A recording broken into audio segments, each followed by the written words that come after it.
This is a 1935 Austin 7 Ruby, and if it's not the cutest car you've ever seen, you, my friend, have a heart of stone. If you're not familiar with the late 30s Austin 7 model lineup, and well, if not, why not, the Ruby, Pearl and Opal kind of trim levels were a result of a 1934 complete redesign of the body and some of the frames, which had until then gone back to the early 1920s when they were originally designed as a very square looking car. And Sir Herbert was very, very anti the redesign. The whole kind of Odeon cinema Art Deco styling was new for 1934. In looking at some press releases when it came out, he was almost angry about having to change his design. He didn't want to make any updates to it at all, but the public wanted something new, the salespeople wanted something new. But here we have the Ruby, the top of the range, £120 in 1935. But that £120 price tag didn't put people off, because in 1935 alone, 27,000 sevens were sold. Quite incredible. This is the car that brought motoring to the masses in the UK. One aspect that really upset Sir Herbert Austin was having to change his radiator cowl, because it had been a solid square design ever since the beginning of his company. And with the new 34 designs, it's now an integrated thing. The badge is now curved, this Austin wing logo is now curved over the front of the cowling, and the radiator filler is behind the bonnet rather than on top, and we go and screw it from the top. So this is becoming quite modern. Although, having said that, this car still has a crank handle, even though it's got a starter button on the dashboard. So it's a bit of a mix of the old and the new here. Believe it or not, this particular car was in daily use until last week.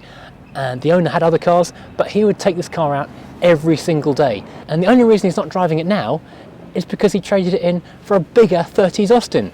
It's actually really easy to drive and so much fun. Refinement on a 1930s budget car for £100 is pretty limited, so ventilation means you can open the windscreen and you get one wiper, but it is electric. Up until around this point, these cars had this square window frame, which I think should open. Yes, there's a little catch in the back so you can have sideways ventilation. Later cars were kind of moulded and more in keeping with the rest of the updated curvy styling, but this one, which is, yeah, it looks open even though it's not, is the old square type.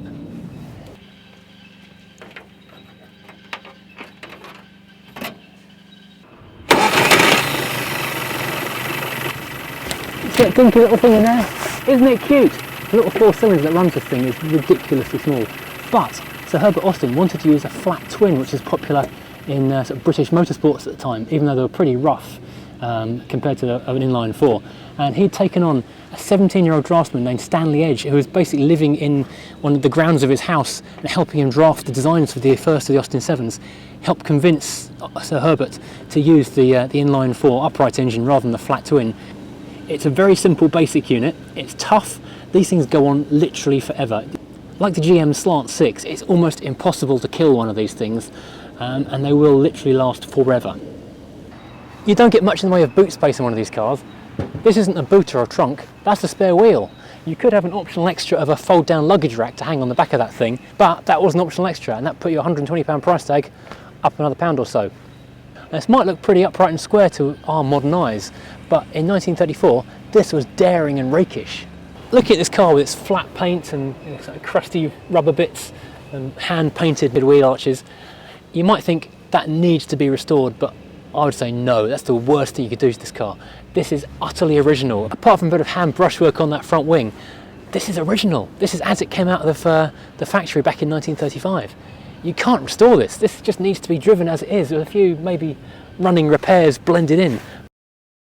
Climbing into a car from 1935, or any car from the 30s really, is a world away from what we are used to in the 21st century. Even though it's familiar enough, you know, the steering wheel, the pedals and the gear stick are all in the right places, and this is the first car that did that. It's so lacking in everything you expect to find. There's no seat belts, for example. This car is quite cool, because in 1933, these cars got synchro mesh on the top 3 gears, so your first you have to be careful with, second, third, fourth, great, you've got synchro, so you can go through the gears fairly quickly. You take a bit of care, obviously.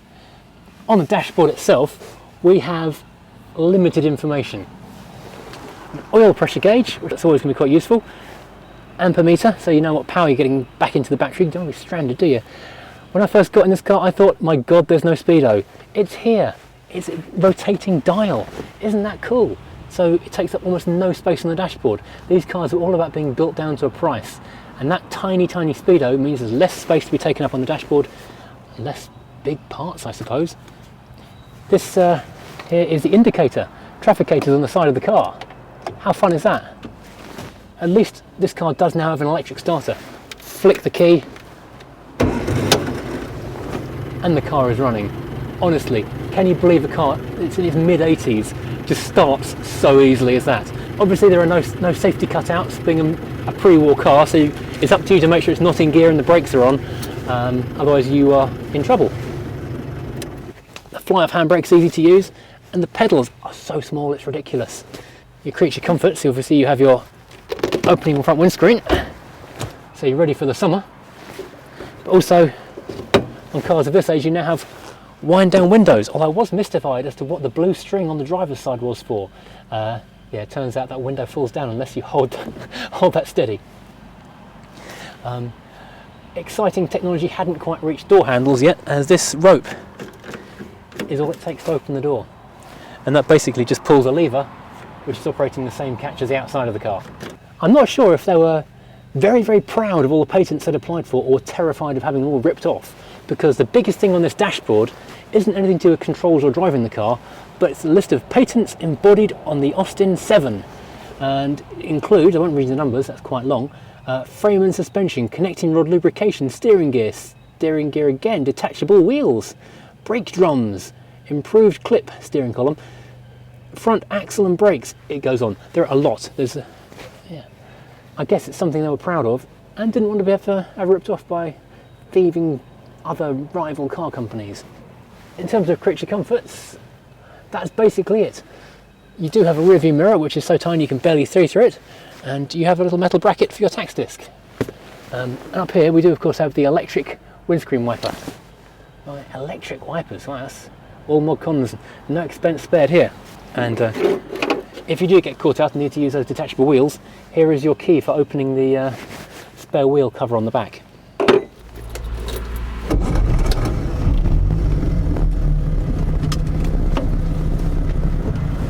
Okay, the mirrors are as good as worthless.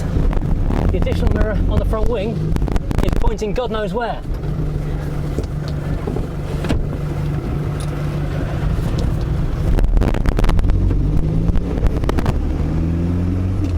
Now I know why there is a bungee cord on the window winder, because that keeps falling down otherwise. I've no idea if you can hear me because it is quite loud in this car.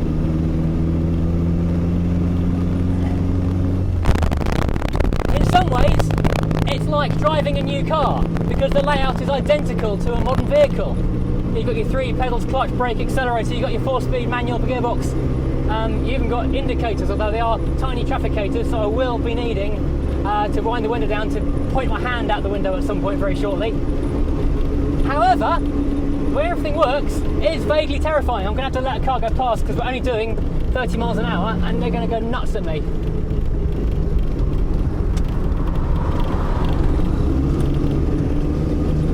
Okay lady, you should have pulled back in quicker, there's a van coming. This car is not a fan of the bumpy road. Oh, didn't me, sorry. Yeah, the synchro's not that good on second anymore. Yikes, BMW, please.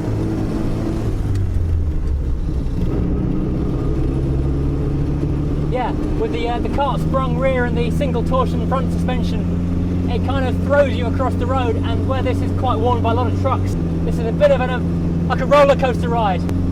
Going uphill hasn't been so bad so far, but then I'm going 24 miles an hour.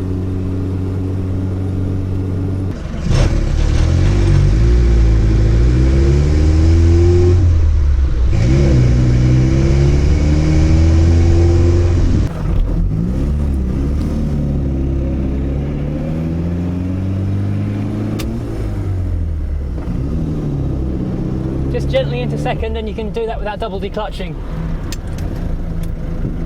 There's no synchro on first, but the top 3 should have synchro on them.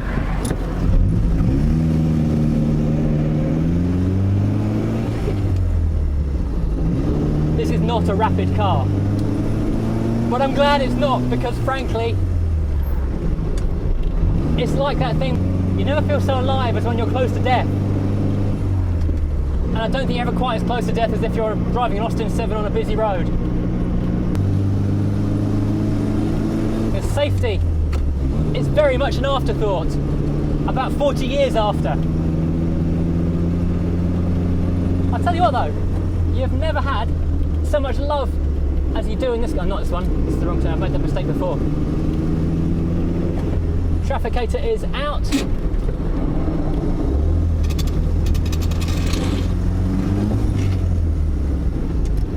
In fact, that woman in the X5 was the only person who hasn't smiled at me all day.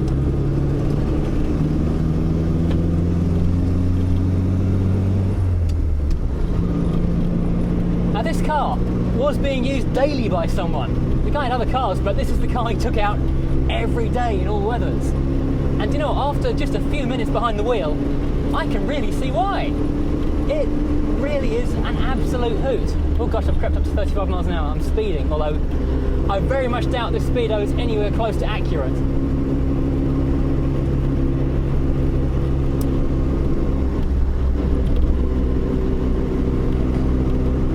Bizarrely, pedestrians make me feel nervous now because I feel like I'm going to go flying off into the pavement without warning. This is brilliant!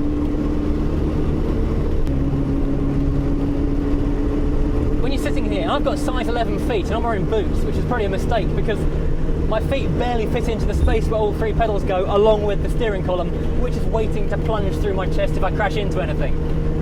I've got just enough space between the transmission tunnel and the steering column for my left foot and the clutch, which has got the shortest travel, I think, of any pedal. Ooh, a bit wibbly in that bend, at 38 miles an hour.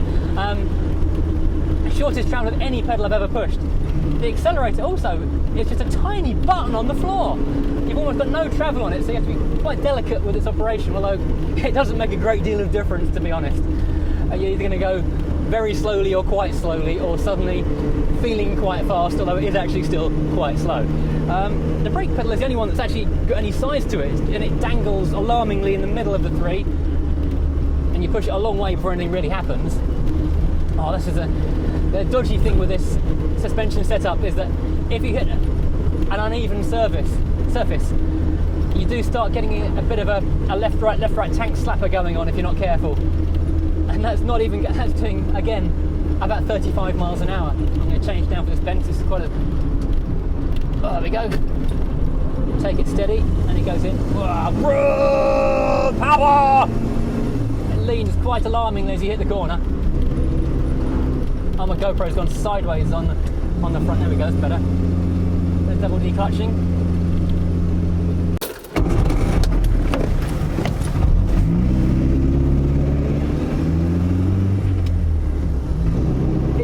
It's actually very easy to drive this car smoothly once you have the hang of it. Just don't rush it. Let it do it all in its own time and everything will be just fine. Except the car is an octogenarian. It's older than most people's grandparents.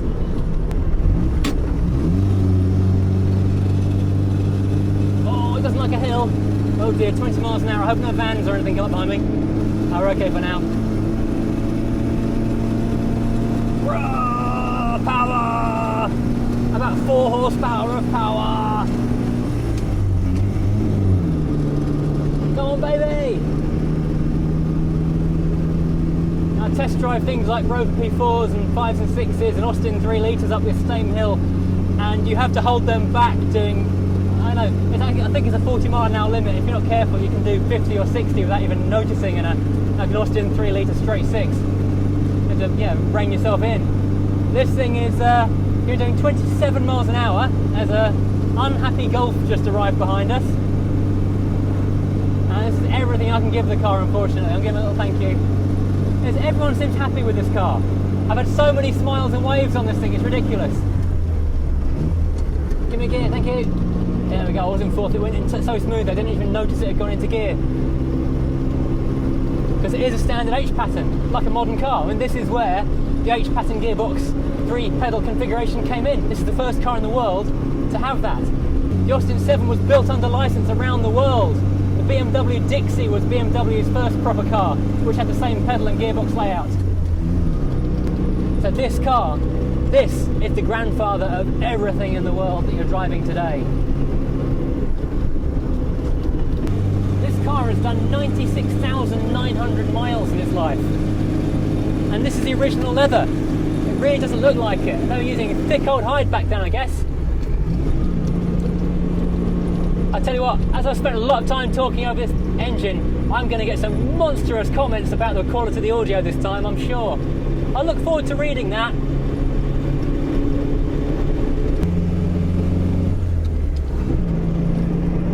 The legroom and headroom in the back is actually incredible, and these seats, even though there's no headrest or seat belts, are actually really comfortable.